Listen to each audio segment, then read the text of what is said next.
for a co-op, it's really hard to find a paid co-op. Very hard. I couldn't find a paid co-op. Student life back then and as compared to it is right now, because majority of the students right now, international students, are struggling to get even a part-time job. Now it's really easy, I would say. Back then it was really hard. You cannot work outside legally, right? Okay. So we need to find some, cash jobs. Okay. And these guys exploit the hell out of these students. I was working for $3 per hour. $3? Per hour, yeah. And what was the minimum wage back then? That was, I think, $8. $8 and you were working for less than half the minimum wage. Yeah, nobody will even give you cash jobs, because only these kind of people who are ready to take a risk will give part time. Yeah. Correct. And even I worked for a renovation company. Yeah. Then they do like a basement renovation and building and something. I worked, I think, 28 hours or 30 hours straight without sleep. Oh my God. And he didn't pay me that. I had a mentor. Yeah, I had a mentor. Wow. Yeah. And his name is Vishal, DJ Vishal. Yeah. He's really good. Yeah. And he's like, so every weekend I go with him, I help him everything to set up. So I try to understand what's going on and I stand next to him. I pretty much shadowed him, right? So he get a lot of kicks. And from there I, kind of gained more confidence. And it was so energetic, and I thought that first of all they are high on some kind of drugs or something. But then I realized that everyone's dancing like that. So not everyone can be doing drugs, right? The good, the bad and the ugly side of life in Canada. I would say the lifestyle is good. And quality of life. Lifestyle means quality of life. Okay. So especially as an IT person, back home in India, it's horrible.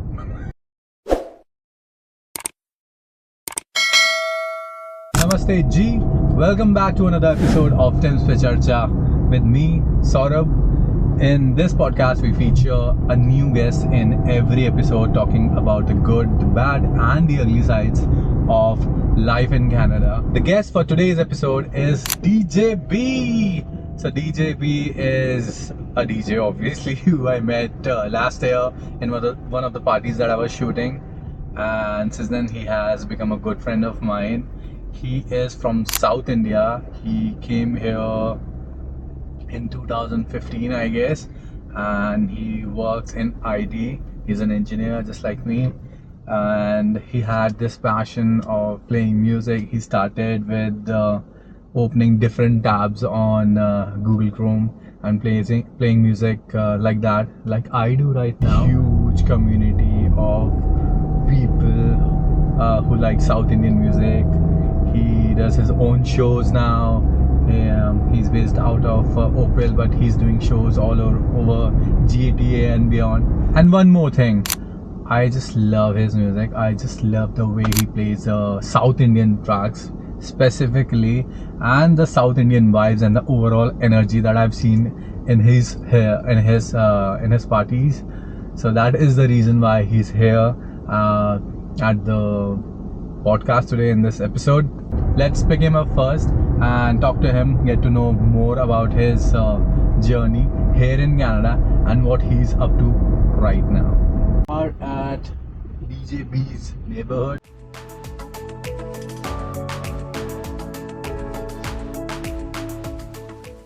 We have him. DJ Bee is in the house. Good, sir. How are you? Hi bro, how's it going? Good. What's up? Alright guys, so this is our first stop. Tim Hortons, obviously. And what are you gonna have? I'll get a coffee, that's it. Yeah? Okay. You have the Tim's point card?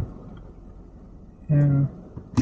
I mean, I'm a new student, just graduated, so obviously I have Tim's card and everything. This is a question which I ask everyone, almost everyone. Do you like Tim's or not? For a coffee, I like McDonald's coffee more. Oh, okay. Yeah. Tim's, I found it like, I'll take it, but if I give a chance to take one or the other, I'll go for a coffee. Yes. Yeah, for coffee, McDonald's. Yeah, McDonald's. Okay. All right. So what will you have right now? I'll take a small 2 milk, 1 sugar. Thank you. Hi, can I get a small coffee, 2 milk, 1 sugar? 2 milk, 1 sugar. Yeah. And 1 medium iced coffee. Anything else? That's gonna be it, thank you. You want something to eat? No, I'm good. Just got back from the game, right? I had Oh yeah. my breakfast. And you don't even drink, right? What is that? You don't drink. I do. You do? Yeah. Who said I don't drink? Have I seen you drinking while you're playing? No, maybe I'll take a beer or something. Like, you know, if somebody offers me. I don't usually, when I do DJing, I don't usually drink. I mean, I'm drinking while I'm shooting. You're not drinking while you're playing? Yeah, sometimes, like, you know, it's not that I want, Yeah. but if somebody Yeah, pushes you and brings up a bottle. Then I'll just drink. Otherwise, I'll just, I don't drink too much because, one time I got Tell me about it. nothing bad, Yeah. but I was struggling to focus. Focus playing? Yeah. Okay. So I don't want to be like, you know, especially when people come to see me playing music, right? If I don't want to fuck up that, you know what I mean? Yeah. You need to at least give some respect to that, right? I have a card. You know I deal in cash, right? What is that? I deal in cash. Why? Oh yeah, I mean, I know. Why? No, I understood. Yeah. Thank you.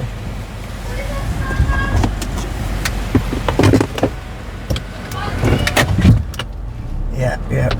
So you have a lot of cash lying around, eh? Yeah. Not a lot. I don't.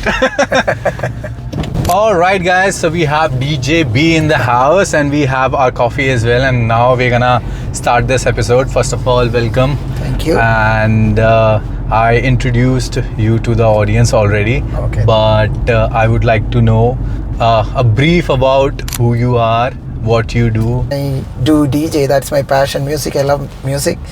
So I do DJ on the side, and I'm an IT consultant and working for one of the banks in Canada, RBC. And I do have a small daughter, she's 5. And my in-laws are with me, and my wife, small family, happy family. That's me. All right. So you told me that you came here in 2015, right? No. 2009. 2009. Okay. Yeah, 15 years now. 15 years. Okay. Yeah. I fucked that up. Okay. 15 years and 2015. All right. Yeah. So you came here in 2009 as an international student. Right. Which university did you go through? I went to Centennial College. Mm-hmm. So that was 2009 September batch, fall batch. I came. Mm-hmm. September 6th I landed. 2009 September 6th I landed. Yeah. Then so it was I studied computer networking. Mm-hmm. And it was a 2-year course. Yeah.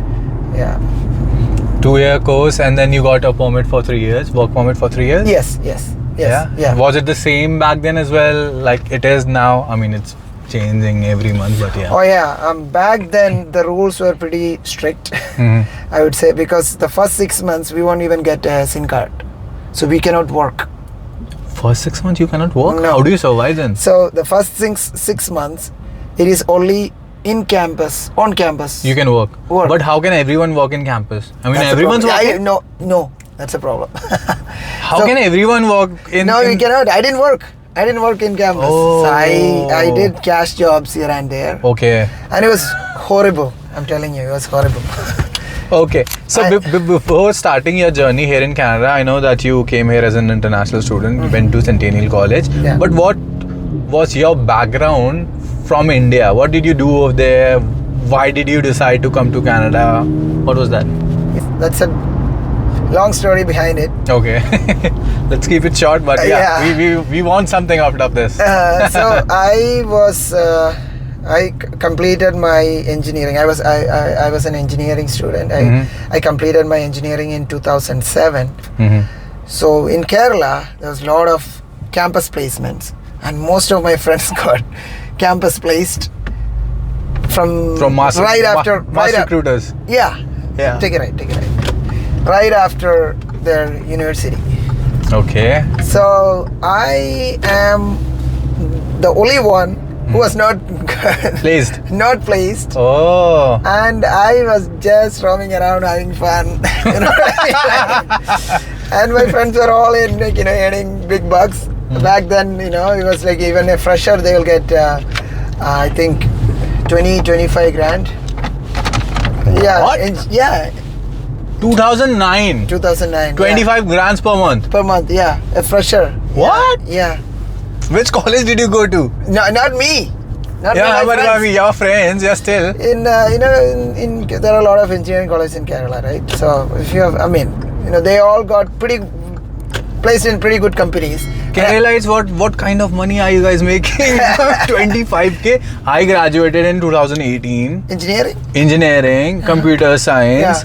And obviously, the lowest was 25, but still our lowest was 25,000 Lowest, rupees. right? Lowest, yeah, but still.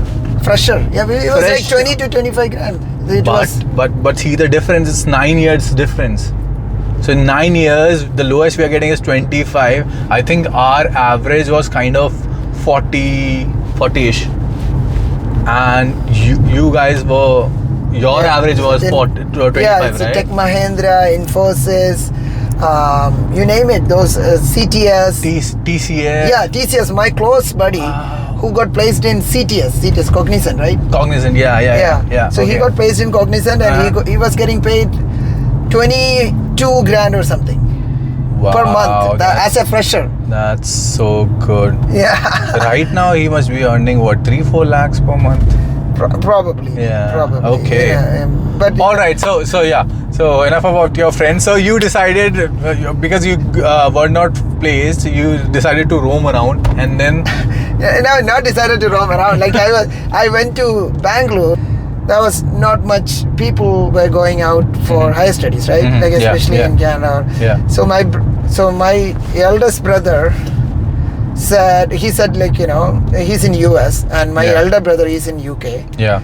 So, and I want to, because I'm the youngest one, so there was my parents and my brothers were thinking that I am the spoiled one.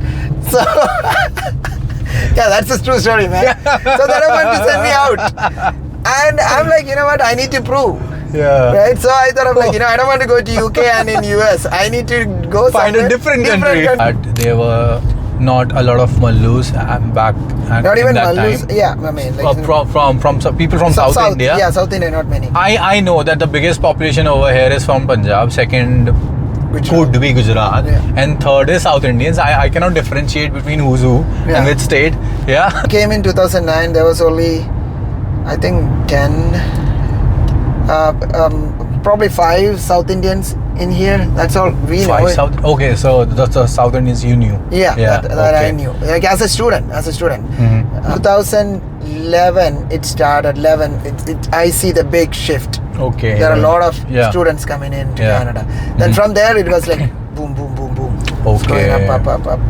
Engineering I finished. Then I worked for 2 years. Oh, then you worked for 2 years. 2 years. You just told me that you didn't get placed there. Yeah, I didn't get placed. So but you worked for 2 years. I worked for 2 years for like a very, very minimal kind of job. Engineering itself, IT background itself. Yeah.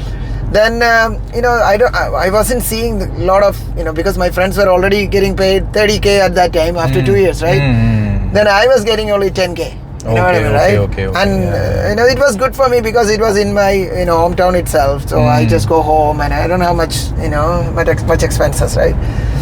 So that was good. Then I realized that there is not much growth in here. Yeah. I need to do something. Yeah. Then I started looking for these colleges and studying abroad. That's how I chose Canada. Okay. So this was your reason behind coming to Canada, because you wanted to prove yourself. Yes. Because your family didn't believe that you're gonna do anything. Yeah, because I'm the spoiled one. Yeah. the youngest one. Yeah. And it was such a so just to prove yourself, you came here and now you've established yourself after all these years. 15 years. You are living a good life and you're also following your passion. That is huge. Personally, I think that is the biggest thing. That in 2009 then you graduated. Graduated in 2012. 2012. Yeah, that was a 2-year course, and the best thing that I did when I came to Canada and finding a course. That comes with a co-op. Okay. So nowadays I don't know. I heard few of my friends were saying now for a co-op it's really hard to find a paid co-op. Very, very, very hard. I couldn't find a paid co-op. Really? Yeah. So I searched for a paid co-op for 3 months. I couldn't find one, but I had a company for which I was working already as a freelance marketer. So I just showed that I'm working for them only because they were anyways paying me for it. So I thought, why to work for someone else for free when I'm already working and they're paying me? So I'm just gonna show it. Oh, okay, nice. So yeah, that's what I did. Okay, so how was the student life back then and as compared to it is right now? Because majority of the students right now, international students, are struggling to get even a part-time job. So was it right now? Now it's really easy, I would say. Back then it was really hard. We cannot work outside legally, right? Okay. So we need to find some, cash jobs. Okay. And these guys exploit the hell out of these students. I was working for $3 per hour. $3? Per hour, yeah. And what was the minimum wage back then? That was, I think, $8. $8 and you were working for less than half the minimum wage? Yeah, I think $8 or $9. Yeah, that was the minimum wage. And was this a particular community or? I don't want to mention that anyway. Yeah, there was restaurants that I worked, and that job I got paid $8 or something. That was okay. I was minimum wage, but with in cash. Yeah. But it was very tiring. The whole day you need to be, standing on your back. And next job? Next job I got it in a restaurant. That's again, we cannot legally work in Canada, right? So these guys will exploit us. He paid me like $20, $25 for 8 hours. End of the day. Yeah. $20 for what? 8 hours shift? Yes. What? And there is no job description. That's the funny part. So you have to do whatever he asks you to do. So what were you actually doing?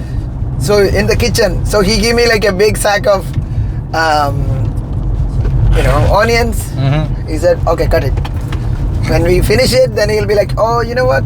Huge stack, like not a pile, huge stack of rice. Rice sack, right? Yeah. And he's like, you know what? This part you just move this and this one keep this other side. It is like, the whole rearranging of the whole for no storage. reason. For no reason. He just wanted that way because I don't have any particular work, right? It's the end of the day, he paid me $21 or something.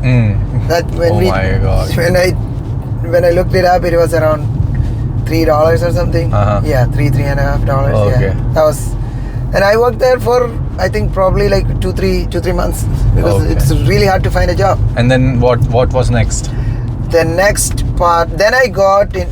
Then I somehow pushed 6 months. Then I got my SIN number. Okay. And then you can work legally. Legally, I can work, right? Yeah. So the funny part was that nobody will even give you cash jobs because only these kind of people who are ready to take a risk will give part time. Yeah, cash job. Cash job, right? So that's the problem. So wherever we get, like even we cannot complain about this guy is not paying me well. Yeah, obviously, yeah. But he is also exploiting that fact, right? We cannot complain, right? Yeah. So yeah, then I got the SIN number. Then after the SIN number, I got into no frills. That was so easy. As compared to the jobs that you were doing before, no frills is easy. Yeah, and even before that, I was working in another restaurant. Yeah. Again, I don't want to mention the community who is it's an Indian guy. Yeah. Yeah. Okay, then he didn't pay me. He didn't pay me for I think like 20-25 hours that I worked. He didn't pay me. That was a takeout restaurant that's in downtown. I hear that a lot. That most of the people who are from our community are the Yeah. one exploiting people from our community. Correct. And even I worked for a renovation company. Yeah. Then they do like a basement renovation and Mhm. building and stuff like. I worked, I think 28 hours or 30 hours straight without Yeah. sleep, Oh my God. and he didn't pay me that. That was very painful because we worked. I didn't sleep for the whole night because he got to finish that basement project in that weekend, and we were working really hard, And then and he he didn't just pay you. ghosted me. Yeah. That's Okay. really- Has this happened in any of your DJ gigs? That someone invited you to play and then after the event he didn't pay you? No. No? DJ, no. But people try to be smart. Yeah. Like, even if they'll be like, they should actually pay me like a $20-$50 more as a tip if they are happy, whatever, right? Yeah. But this guy even, I think it was something, he paid me $20 less. And he's like, that's okay. as if like I need to give him $20 and he's like asking me to keep that $20. You know what I mean, right? I'm like, and he's like, yo, I don't have change. Are you serious, man? Then I don't want to talk to these guys, man. Like, Then I mean, okay, fine. What was your international student journey? What Yeah. after that? After you graduated, did you find a job Right immediately? away. Yes. Okay. So I did 2 co-ops, right? The co-ops Yeah. actually really helped. Mm-hmm. So back then, finding co-ops was not that hard. Okay. Yeah. Okay. I got the first co-op. I got right away. Mhm. And second also I got right away. Yeah. So when I graduated, I already have like almost like 1 year of experience, right? I found a job in Scotiabank.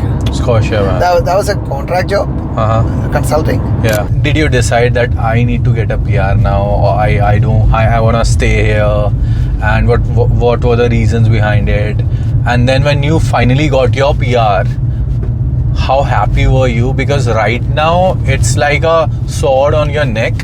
Because they just want you to go back. Yeah. So now it's was really it the bad. same, or No, how was it? not really. It was not easy and not as hard as now, because now they are tightening the Immigration rules, laws, yeah. rules, right? Yeah. So back then it wasn't that bad, but getting a PR from Ontario was really hard. Yeah, Because- the PNP. Yeah, PNP was really hard. Yeah. Otherwise, most of my friends, whoever I studied with here, like 90% of my friends Yeah. has gone outside, in Alberta. Yeah. A lot of Saskatchewan. people do that. Yeah. And get job and PR and then come back. And then come back to Ontario. Yeah. But it is a hard journey, because once you stay there for this many years and you build your Network there. and friends and everything. and then moving back again, Yeah, and then starting from scratch. it's not really easy. So you got your PR then?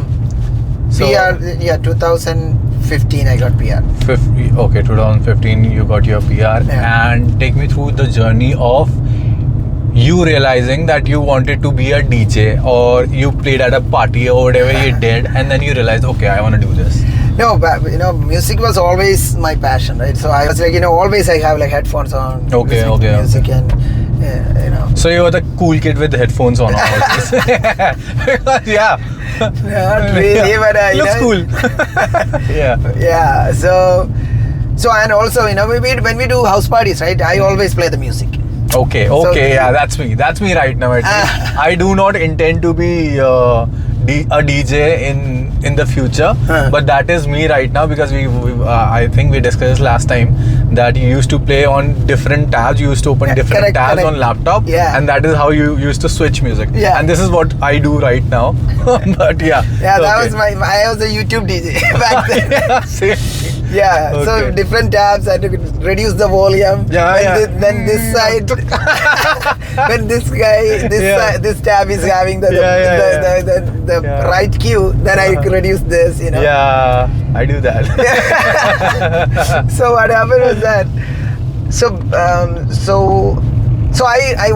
I wanted to try it out, right? How it is, because I was playing this music, because we when we were here, it was every weekend party, right? As a student, right? Weekend party, and I play music. So one of my friends' birthday party, a friend's son's birthday party. Yeah. So he hired a real DJ. Okay. So I was very curious to see how it works, and then I was like standing next to him, and I just randomly asked him like, can you help me understanding what's going on? He said, yeah, 100%. Yeah. Then I asked him, can I come with you? Can you teach me this? Then he's like, yeah, sure. So you had a mentor? Yeah, I had a mentor. Wow. Yeah. And his name is Vishal, DJ Vishal.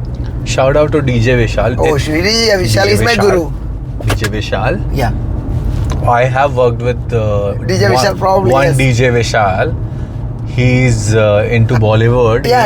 I know. It's only one DJ Vishal. Okay, there's one. Okay, shout out to DJ Vishal then. Yeah, he's my guru. Yeah, he is so good. I have shot like a couple of parties for him. I think he does more weddings now, but he's really good. Oh, he's top notch, man. He is good. Yeah. He's really good. Yeah, and he's like, I went with him. He taught me everything, like whatever he knows. That's why I started doing it, and then he started giving me gigs. Oh wow. Yeah. That is how you started. Yeah. Otherwise, I was like, literally shivering to do by myself. When was this? Which year was this? 2016, I believe. 2016. Yeah. This was 2016, and then you started. And then, how much time did it take you to establish yourself as an individual DJ, not working just under DJ Vishal, but getting your own gigs as well? Under DJ Vishal, so I probably was with him for 3 months, 4 months. So every weekend I go with him, I help him everything to set up. So I try to understand what's going on, and I stand next to him. I pretty much shadowed him, right? Okay. And try to understand what's going on and how he mixes, how his transition is going on. Yeah. And that's how I learned. Then after that, so he get a lot of gigs. Okay. So some of the gigs that doesn't really need too much, then he sent me. Okay. Yeah. So it was really hard for me to go first, right? By yourself. By myself, right? Okay. And from there, I kind of gained more confidence, little by little. Then I partnered up with one of my friends, and they are running a radio. It's like a South Indian radio. It's called Madhura Geetham. Okay. So me and him started, hosted a party in Mallu DJ night. That was the first Mallu DJ night in Canada. When was that? That was back in 2017. So 2017, you recognize that there are a lot of Mallus over here, and you... No, I just want to test the waters and see how it goes, right? So we booked like a small place, like 150 capacity. Okay. Capacity. And place. how did that go?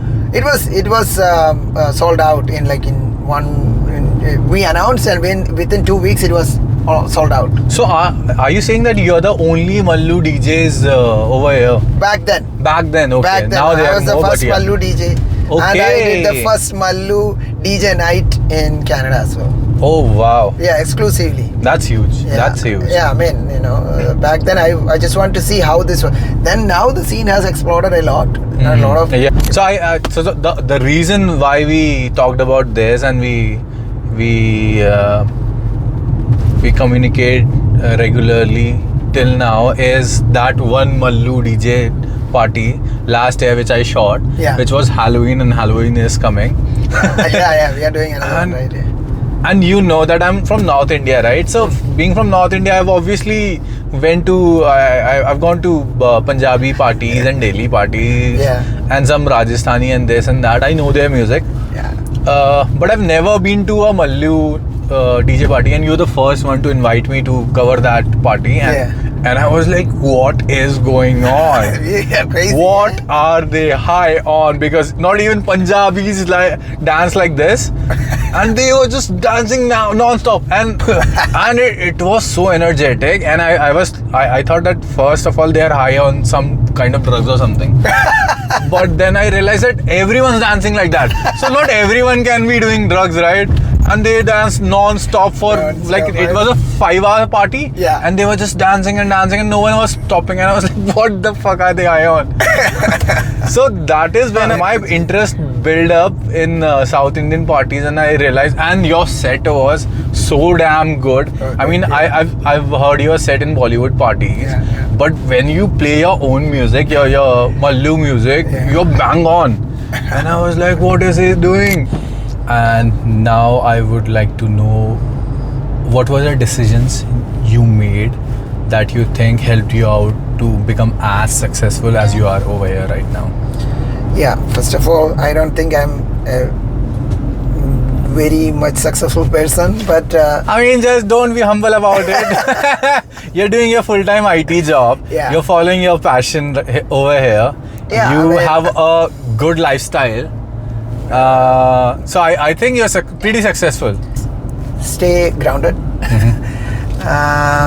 Then Yeah, I can see that in your personality. Yeah, I definitely can see that in your personality, that you are a very grounded person. And the most important thing is that try to do as much as possible. Say, for example, if you have a passion, try to do not to think that is like something going to take up a lot of your time, and at least try to do once in a month. Like, say, for example, your photography, right? If you're thinking that the gear is going to take a lot of money and I don't have time and this and that, but that's the whole point of the passion too, right? To try to be focused on the passion. So do you think that going back, the whatever amount you invested in your DJ booth, what do you call it? DJ controller. Yeah. Was it worth it now? Oh yeah, and And how big investment was it back then? And did you have this thought that, oh, what if it doesn't work out, or things like that? yeah, for that, so when I initially started it, I really don't want to spend a lot of money on it. So what I did, I looked, back then there was no marketplace, so there was only Kijiji. Yeah. So I bought my first controller from Kijiji, that you used one. And the funny thing is, I still use the same controller. Oh, you're still using Yeah, that the same controller. I need to buy a new one. But I'm still debating, which one to buy, whether I should go all out and buy the best gear or... Yeah. So I'm still, debating myself. So, yeah, so I'm using the same controller. Back then it was $800 when I bought it. So now, this is also part of my introduction of the podcast. The good, the bad, and the ugly side of life in Canada. So let's talk about the good first in very short, and then the bad and the ugly. Good, I would say the lifestyle is good. And quality of life. Lifestyle means quality of life. Okay. So especially as an IT person, back home in India, it's horrible. In the sense, you work 12 hours is normal in India. I just saw a stat in which it mentioned that the normal working hours in a week in India is more than 50 hours. Yeah. That's normal. That's normal. So you're working for 10 hours every day. Every day, that is very normal. If you want to go early, that means in 10 hours, if you... And one thing that I've noticed over here is, when in India, if you are working full time and you are doing something else, they look at you like you should not be doing it. Oh, really? Like if it didn't happen to me, people in my company knew that I was a photographer as well. But I think that is not very acceptable to do another job while you're doing a full-time job. Really? Yeah, so they think like, if you are doing one job, then you should stick to it. You should not be working anywhere outside that job to make money. If you're doing it for passion, that's fine. If you're not earning money out of it, that's fine. Otherwise, you should not work, even for part-time. Really? Oh, I don't know. I don't know. It's been long for you, so yeah. Okay. So now the bad side of life in Canada. Bad side. Yeah. Bad side is weather, man. Oh yeah. It's cold. It's really good, especially for you coming from a very tropical. hot. Yeah. Me still, I mean, I'm from North India, so I'm used to this, and it's fine for me. Okay, I feel actually good when it's cold over here. I don't really like hot, but This time summers were not really hot. I think last year summer were really hot. Really hot, yeah. Okay. Yeah, the bad side is the ugly side. Ugly, that which you despise the most. Like, for me, it would be I'm far away from the family. Right now, it's not the case with you. So for me, it's like I'm very far away from the family, and India is very far away from here. Even if I take a flight, it's gonna take me 25 hours or whatever, 20 hours. So For me, I would say, raising kids is really hard. You cannot control our kids properly here because of the laws. Because these kids being taught that nobody can spank your kids. You know what I mean? Right? Nobody can spank. I've heard that. Yeah. So you can. So that's the hardest part. I know a lot of there are a lot of good kids as well. I'm not generalizing, but it is something that is every parent is dreading. I would say oh shit, how my daughter or son going to be. We don't know because teenagers here, especially in this social media, computer age, mobile phone era, they get influenced very quickly. And when the kids get teenage, it's really hard to control them. If we try our really best, it's hard. But I'm just saying this can be an ugly. But back home, I don't know. You can do anything. You can beat the hell out of your kid. I think I relate to it because even when I think about settling down over here, I think about that a lot. With everything that's going on right now, the Western influence, and how our traditions are, which are way different. Right. I think about whenever my children will be here, my children not listening to me or following whatever I'm telling them to, or getting influenced by other children over here. So that is not the way of life I would want my family to live. Yeah, it's a little tricky to raise kids, I'll tell you an incident. So I used to travel through Uber a lot, and I asked this guy, and I started a conversation with almost everyone. So I asked this guy, when did you come here, what are you doing? So he told me that he's leaving with his family. I was like, why? He was a PR, his wife was also a PR, he had a kid over here as well. So he told me that one of his friends, what happened was they got into a quarrel with their kid, and they slapped them, and his kid was taught in school that your parents cannot slap you or whatever, right? No, they cannot beat kids. We cannot beat kids. You cannot beat kids or whatever. And in Indian parenting, it's very normal to beat the shit out of a kid. So we've gone through that, so that is the parenting that we used to, right? And sometimes I feel like it is also important. If my mom had not beaten me like the way she did, I would not have been like this. I would have been a spoiled kid, which I'm not right now, because all thanks to my mom. So what happened that he called the cops or someone, and then they came up and they showed up, and now the child care, whatever, I don't know. They can take away your child. They can take away your child, but now they have to call them 3 times a day, and they have to tell them that the child is doing fine and he is doing this and that. So they have to report them for their own child. Correct. And you know what happened in the school, right? If you have like a scar or something, right? Like some marks on your body, the teacher will ask, like, what happened? Is that something? So what happened was that one of my colleague, so he got a call from child support. These kids were playing and something happened. He got a mark on his hand. The teacher asked, and that day my friend has taken away his Xbox because he's playing too much. So he's taken away his Xbox.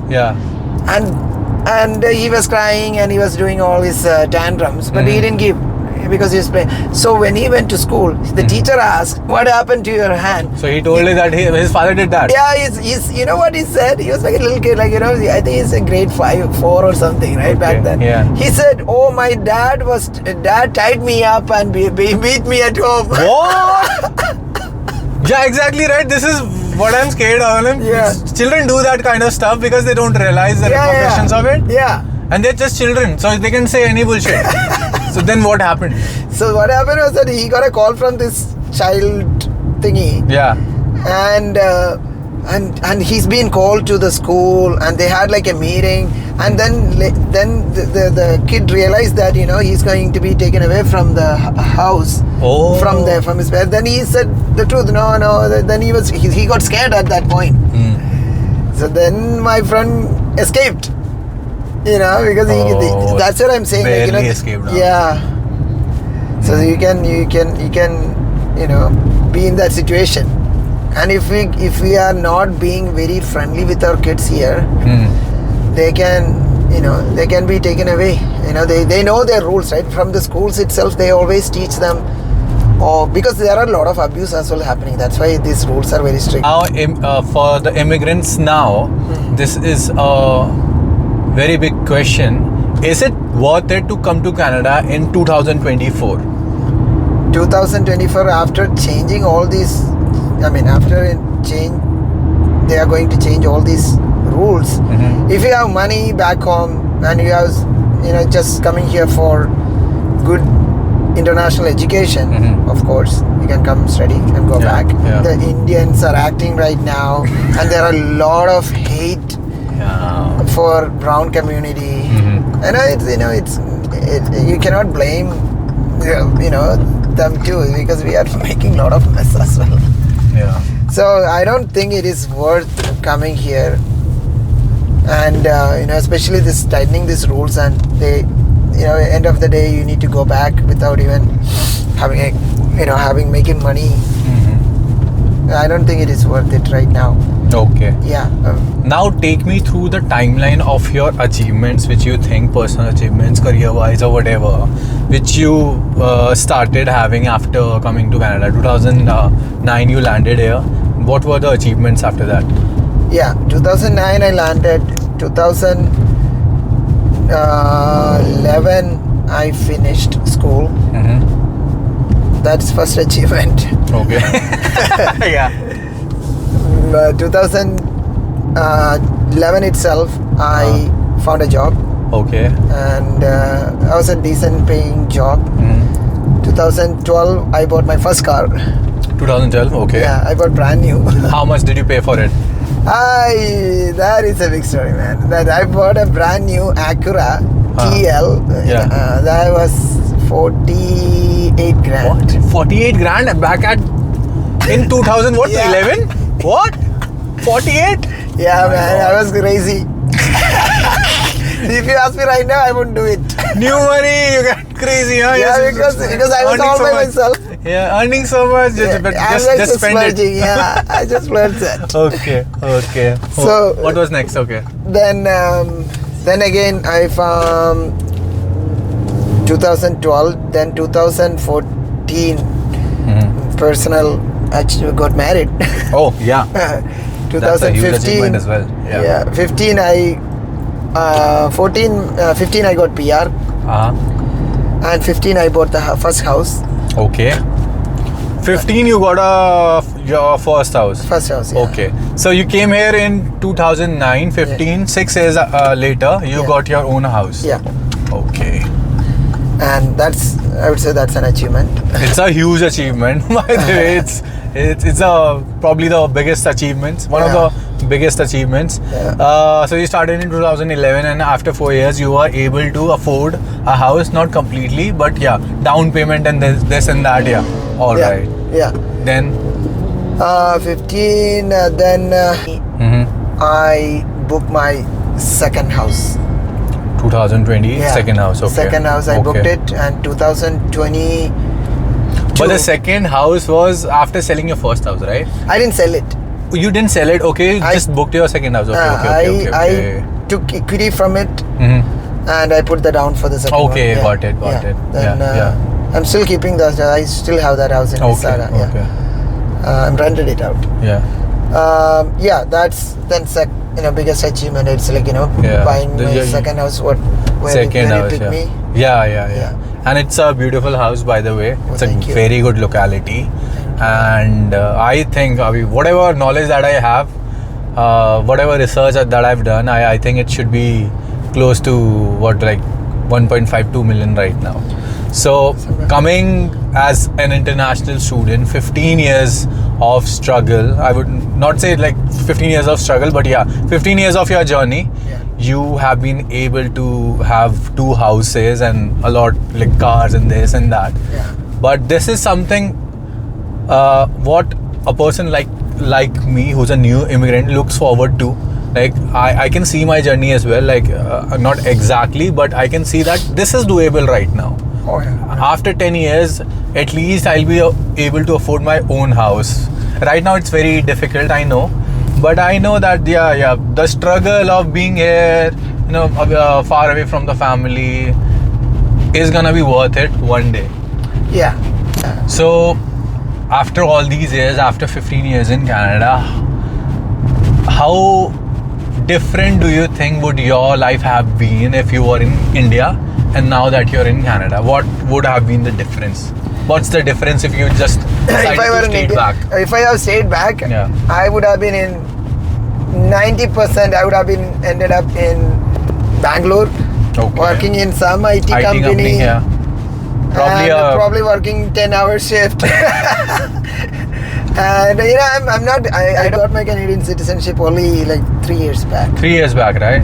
So what was that decision? Why did you finally decide that you're gonna just leave the Indian citizenship and then just go for Canada? I was thinking maybe I'll just go back one day. So I didn't apply for citizenship. But this is a huge thing.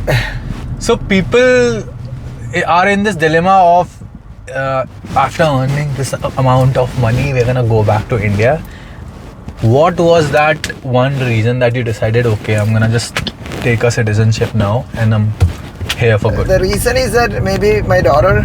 Yeah, that's why. Because if I don't have my daughter, then maybe I would have gone back. Me too. Not that not all hardworking people were able to get a PR and everything. I was lucky too. I got into a company, and one of my friends also helped me to get into that job, and they sponsored me, and they did my PNP. Back then, I think only a handful of people got PNP, Ontario PNP. Okay. I was lucky. Okay, so you are in job in IT. What do you suggest? Any tips or whatever advice that you wanna give them?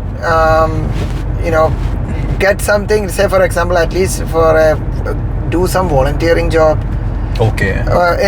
In IT, volunteering in IT means like get some sort of experience. Okay. And say I'm volunteering in the sense I said like just go and tell them like I can work for free. You know what I mean? So for the first job you just need to have an experience, Canadian experience, that is very and then important. it's easier to get a job. I've heard that a lot.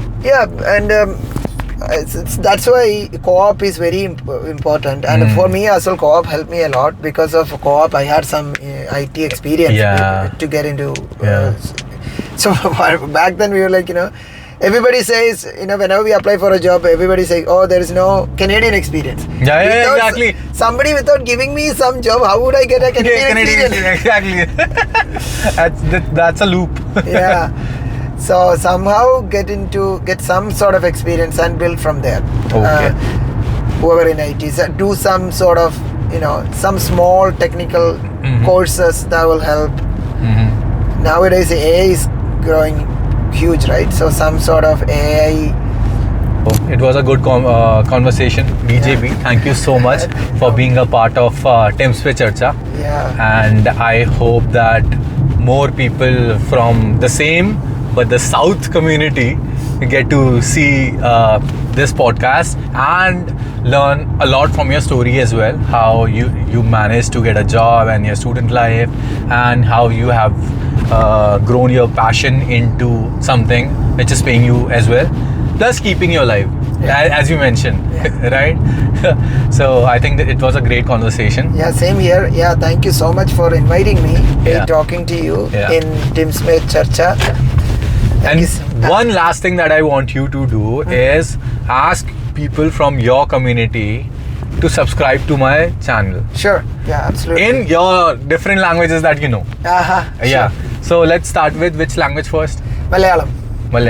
Yeah. Appo നമ്മൾ മലയാളികളിൽ ഇദ്ദേഹത്തിൻ്റെ lad for hills എന്ന YouTube channel subscribe ചെയ്യുക. Is a very good guy. പിന്നെ മലയാളത്തിൽ പറയാം. ഞാൻ ഇങ്ങനെ ഒരു DJ ഇവൻ്റ് വെച്ചാണ് പരിചയപ്പെടുന്നത്. ഈസ് വളരെ നല്ല മനുഷ്യൻ, നമുക്ക് സംസാരിക്കാനും നല്ല ഇടപഴകാനും ഒക്കെ പറ്റിയൊരു മനുഷ്യനാണ്. So subscribe to his channel lads from the hills. His தமிழில் சொல்லணும்னு வச்சுக்கோ.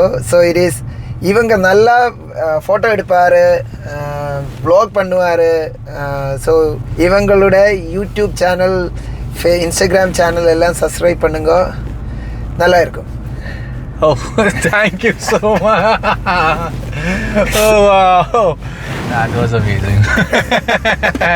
So guys, this was the second episode of Tim's Pe Charcha, in which DJ Bee shared his journey of 15 long years and how he made it big over here in Canada, and how he organized the first ever Mallu party in all of Canada. In the next episode, we'll be talking to someone who is trying to make it big or already has made it big after coming to Canada as an immigrant. So make sure you subscribe to my YouTube channel, Lad from the Hills, and follow me on my social media pages. Again, Lad from the Hills. Stay tuned and see you in the next one.